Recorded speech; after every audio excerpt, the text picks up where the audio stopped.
बिस्मिल्लाहिर्रहमानिर्रहीम। मोमिनीन सईदा आयशा रज़ी अल्लाह ताला अन्हा फरमाती हैं, एक दिन हुजूर का दायरा रहमत जोश में था और हुजूर ने फरमाया, आयशा जो मांगना है मांग लो।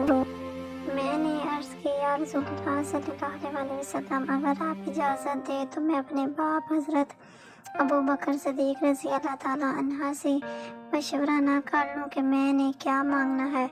तो फरमाया कि जाओ मशवरा कर लो। बंदा खुदा क्या हुआ? मशवरे की इजाज़त भी हो गई। मैं अपने वालिद ग्रामी की खिदमत में हाजिर हुई और कहा कि दरिया रहमत जोश में है और रहमत का बाजार बरस रहा है। हुज़ूर ने फरमाया, आयशा जो मांगना है मांग लो, ये इतना सुनहरी मौका हाथ आया है तो मैं चाहती हूँ कि क्या मांगूं।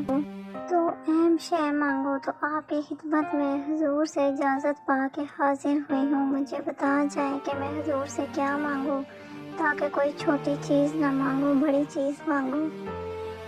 हज़रत अबू बकर रज़ी अल्लाह ताला अन्हा ने फरमाया कि बेटा, हुजूर से जाके कहना कि महाराज की खलवत ख़ास में अल्लाह ने जो आपसे राज की बातें की थी, इन बातों में से एक बात बता दो।